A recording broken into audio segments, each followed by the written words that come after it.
Good morning, students. நான் உங்கள் செந்தில் பாட்டன் சார்.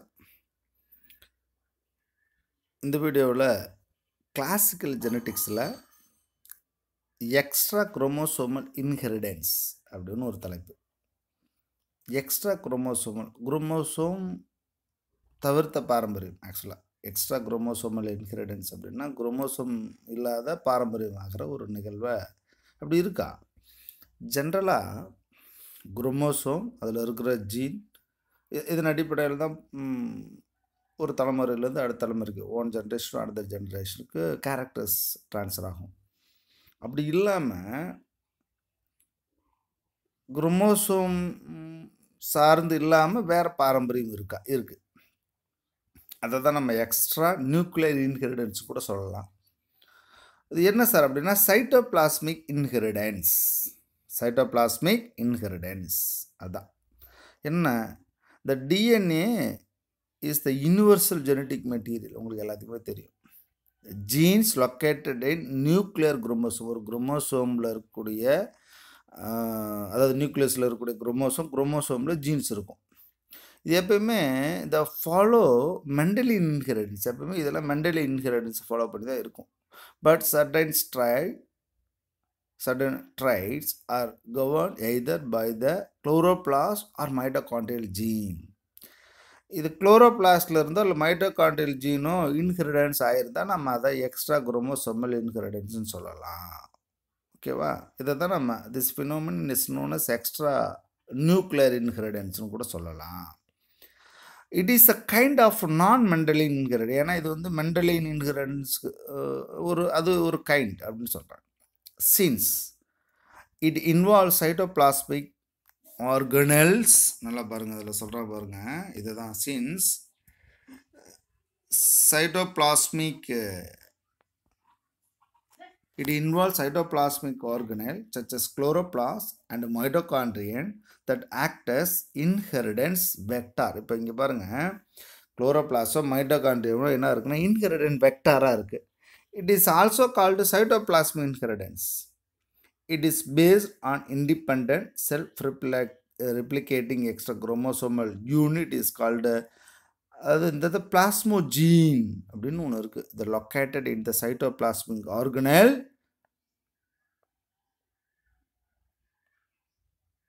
chloroplast and mitochondria. அதாவது இந்த இடத்த என்ன அவங்க சொல்கிறாங்கன்னா பிளாஸ்மோஜீன்களே இப்பாரம்பரிய நிகழ்விற்கு காரணமாக இருக்குது. அதில் இருக்கிற பிளாஸ்மோஜீன்ஸ்க்கு தான் காரணம் அப்படின்னு சொல்கிறாங்க. இதில் ஃபஸ்ட் ஒன் நம்ம என்ன பார்க்க போகிறோம்? First we are going to discuss about chloroplast inheritance. நம்ம ரெண்டு விஷயம், chloroplast inheritance, மைட்டோகாண்ட்ரியல் இன்ஹெரிடன்ஸ். இப்போ குளோரோபிளாஸ்டில் இருக்கிற ஜீன் எப்படி இன்ஹெரிடன்ஸ் ஆகுது, அவ்வளோதான். இதில் ஃபஸ்ட்டு நம்மக்கிட்ட ஒரு plant. It is found in 4 o'clock plant. உங்களுக்கு தெரியும், மிராபிலிஸ் ஜலாபா. Chloroplast inheritance பொறுத்த வரைக்கும் Mirabilis ஜலாபா.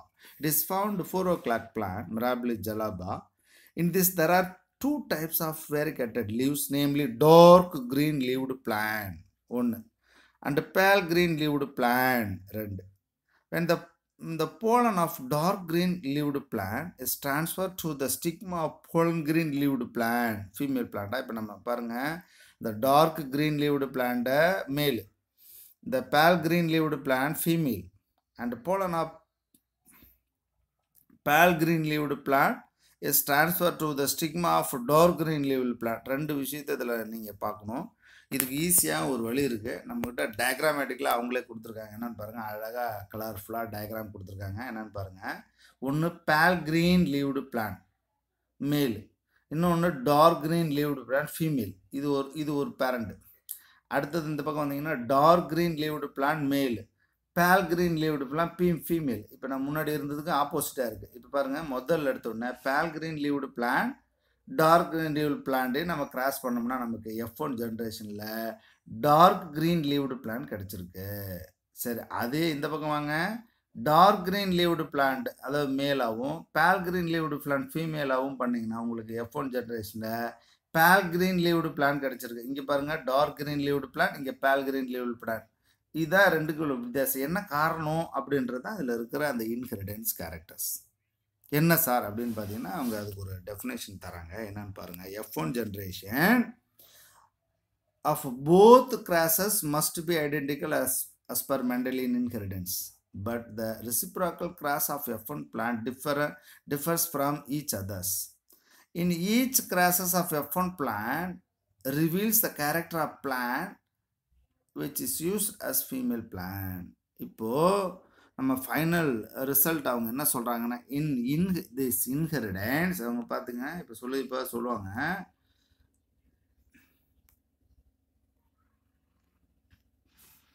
this inheritance is not through the nuclear gene. இது வந்து nuclear gene நடக்கல. It is to do the chloroplast gene found in womb of the female plant which contributes the cytoplasm during the fertilization. Since the male gamete contribute only the nucleus but not cytoplasm. அப்படின்னா பெண் தாவரம் கருவுறுதலின் போது சைட்டோபிளாசத்தையும் ஆண் தாவரங்களில் உட்கருவியும் வழங்குகிறது. இதுதான் அவங்க சொல்கிற கேரக்டர்ஸ் பிக்சர்ஸ். நம்ம ஏற்கனவே இது இன்னொரு தடவை நீங்கள் பார்த்தீங்கன்னா அதில் இருக்கிற கேரக்டர்ஸ் நமக்கு அழகாக தெரியும். என்ன சொல்கிறாங்கன்னா பேல் க்ரீன் லீவ்டு பிளான்ட்டை மேலாக வச்சுருக்கோம், டார்க் க்ரீன் லீவ்டு பிளான்ட்டை ஃபீமேலாக வச்சுருக்கோம். இதில் நம்ம கிடைக்கிறது பாருங்கள் டார்க் க்ரீன் லீவ்டு பிளான்ட் தான் கிடைச்சிருக்கு. எது ஃபீமேல் கேரக்டர் தான் இங்கேயும் வந்திருக்கு அடுத்த தலைமுறைக்கு. அதில் பாருங்கள் அடுத்தது டார்க் க்ரீன் லீவ்டு பிளான்ட் இருக்குது. இந்த இடத்த பேல் க்ரீன் லீவ்டு பிளான்ட். இதில் டார்க் க்ரீன் அப்படின்றது மேல், இந்த பேல் க்ரீன் லீவ்டு பிளான்ட் ஃபீமேல். அப்போ இங்கேயும் பாருங்கள் F1 ஜெனரேஷனில் பேல் க்ரீன் லீவ்டு, இது ஆக்சுவலாக என்னது ஃபீமேல். ஸோ ரெண்டுமே பெண் தாவரங்கள் தான் அடுத்த தலைமுறைக்கு வந்திருக்கு. அது காரணம் அதில் இருக்கிற குளோரோபிளாஸ்டில் இருக்கக்கூடிய ஜீன் தான் இன்ஹெரிடன்ஸ் ஆகிருக்கு அப்படின்றது தான் இந்த எக்ஸ்ட்ரா குரோமோசோமல் இன்ஹெரிடன்ஸில் இருக்கக்கூடிய குளோரோபிளாஸ்ட் இன்ஹெரிடன்ஸ். நம்ம அடுத்ததாக மைட்டோகாண்ட்ரியல் இன்ஹெரிடன்ஸ்னு ஒரு தலைப்பு இருக்குது. அடுத்து இப்போ மைட்டோகாண்ட்ரியல் எப்படி இன்ஹெரிடன்ஸ் ஆகுது அப்படின்றது தான் நம்ம அடுத்த தலைப்பு. அதுக்கு என்ன சார், த மேல் ஸ்டெரிலிட்டி ஃபவுண்ட் இன் த பேர் மெய்ஸ். ஒன்றும் இல்லை, மேல் ஸ்டெரிலிட்டி ஃபவுண்ட் இன் த பேர் மெய்ஸ் அப்படின்னா முத்துச்சோளம். ஆண் மலட்டுத்தன்மை, உங்களுக்கு தான் ஸ்டெர்லைட்னா மலட்டுத்தன்மை எதில் இருக்குன்னா sorghum vulgare is the best example of mitochondrial cytoplasmic inheritance. எதுக்கு நம்ம முத்துச்சோளம் தான் பெஸ்ட் எக்ஸாம்பிளாக நம்மக்கிட்ட மைட்டோகாண்ட்ரியல் இன்ஹெரிடன்ஸ் கொடுத்துருக்கோம். So it is called cytoplasmic male ஸ்டெரிலிட்டின்னு சொல்லிக்கலாம். அதுதான் நம்ம cytoplasmic male sterility.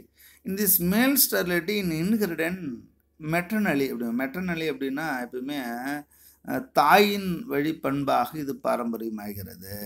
The gene for the cytoplasmic male sterility is found in the mitochondrial DNA. அது என்ன அங்கே அதில் இருக்கக்கூடிய மைட்டோகாண்ட்ரியல் டிஎன்ஏல ஃபவுண்ட் ஆகிருக்கு அந்த ஜீன். இதுக்கு உண்டான ஜீன் எங்கே இருக்கு, மைட்டோகாண்ட்ரியல் டிஎன்ஏவாக இருக்குது. சரி, இப்போ அடுத்தது in this plant there are 2 types.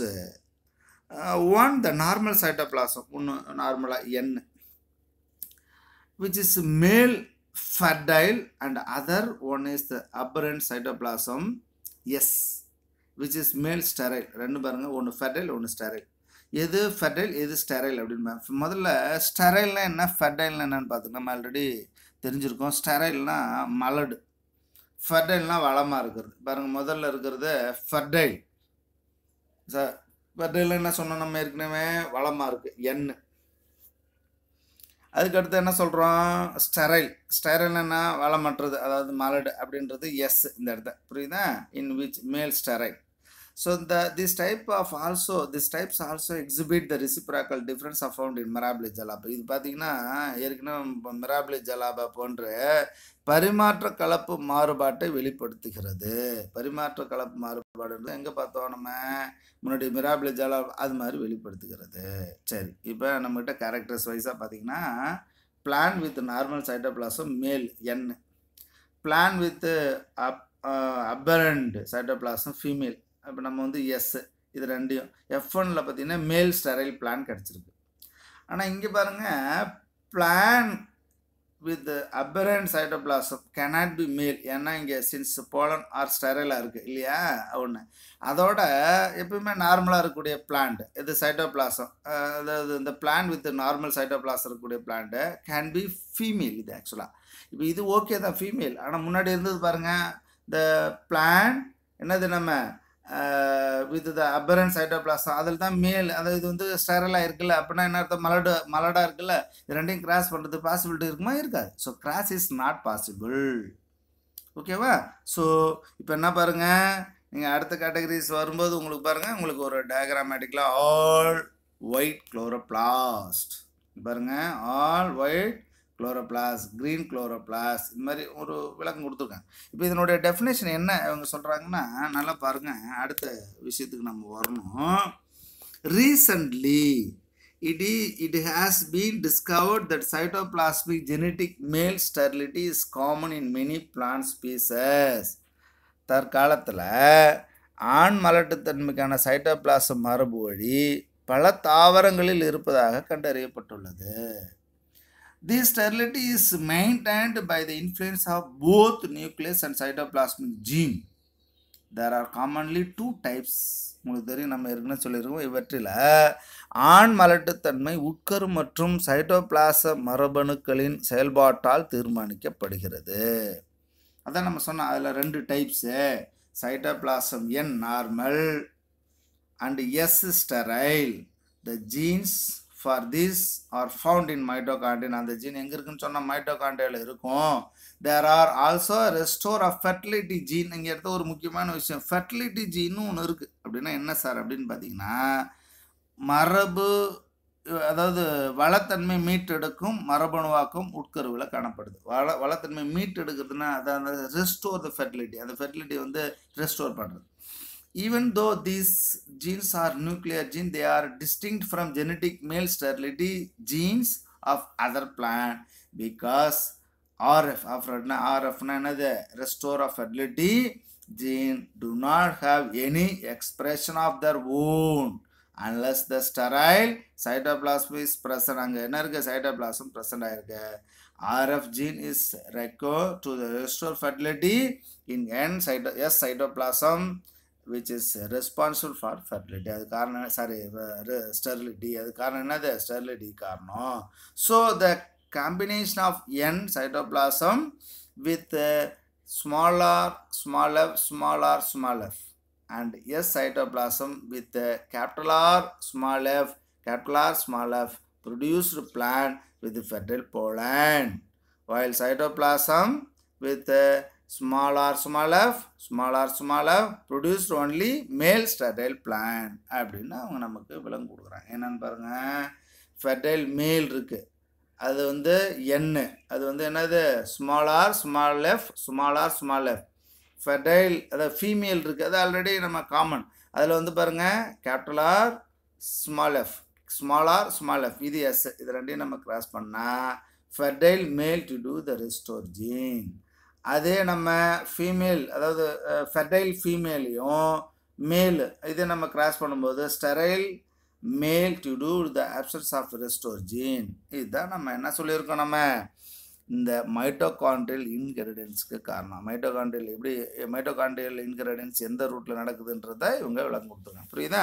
நம்ம நெக்ஸ்ட்டு என்ன பார்க்க போகிறோம்னா அட்டாவிசம். இந்த லெசனோடைய லாஸ்ட் டாபிக் தான். அட்டாவிசம் அப்படின்னா என்ன, முதுமரபு மீட்சி அப்படின்னு சொல்கிறாங்க. இது பாருங்க, அட்டாவிசம் அப்படின்னா என்னென்னா வேறு ஒன்றும் இல்லை, முதுமரபு மீட்சி அப்படின்னா என்ன சார், ஒரு அழகான விஷயம். இதில் நீங்கள் ஒரு விஷயத்தை நம்ம பற்றி நம்ம தெரிஞ்சுக்கணும்ல. ஏன்னா பிளான்லன்னு சொல்கிறோம், பட் எல்லாத்துக்குமே ஒரே ஒரு கேரக்டர்ஸாக இருக்கும் ஒரு ஜெனட்டிக்ஸ் பொறுத்த வரைக்கும். The atavism is a modification of biological structure whereby an ancestral trait reappears after having been lost through the evolutionary changes in the previous generation. ரொம்ப சிம்பிளாக சொல்லணும்னு வச்சுங்களேன், ஒரு உயிரியில் பல பரிணாம மாற்றங்களுக்கு பின்னர் கூட இழக்கப்பட்ட பண்பு அப்படின்னா என்ன அர்த்தம், லாஸ்டான அந்த கேரக்டர் ஒன்று மீண்டும் உயிரியில் தோன்றும் நிகழ்வுக்கு முதுமரபு மீட்சின்னு பேர். ஒரு கேரக்டரை மறைக்கப்பட்டிருக்கும். ஒரு கேரக்டரு ஒரு தலைமுறை, 2 தலைமுறை, 3 தலைமுறை, பல தலைமுறைகள் மறைக்கப்பட்டிருந்தாலும் ஏதோ ஒரு தலைமுறையில் வரும்போது என்ன ஆகிடும், அது ரிவீல் ஆகிடும். ஸோ அப்படிப்பட்டதான் நம்ம அட்டாவிசம் அப்படின்னு சொல்கிறோம். அவங்க சொல்கிறாங்க அழகான விஷயம் பாருங்கள், the evolutionary traits that have disappeared phenotypically do not necessarily disappear from an organism DNA. the gene sequence often remain but is inactive. Inactive இருக்கும். Such an unused gene may remain the genome for many generation. ரொம்ப ஜெனரேஷனுக்கு என்ன பண்ணும், அது அப்படியே இருக்கும். As long the gene remain intact, the genetic control, the suppressing the gene can lead to reappearance of this character of again. எப்பயாவது ஒரு time reappearance ஆகிடும். அந்த reemergence of sexual reproduction in the flowering plant. உங்களுக்கு தெரியும், இதுக்கு example சொல்லணும்னா flowering பிளான்ல ஆக்சுவலாக அந்த ஃப்ளவரிங் பிளானோட பேர் பார்த்தீங்கன்னா யூரோசியம் ஃபைலோசெல்லா அப்படின்னு ஒரு பிளான்ல ரொம்ப நாளாக மறைஞ்சு போன செக்ஸுவல் ரீப்ரொடக்ஷன் கேரக்டர் ரீஅப்பியர் ஆயிருக்கு. இதுதான் வந்து அட்டாவிசம் அப்படின்றது ஒரு பிளான்ட்டுக்கு எக்ஸாம்பிள்.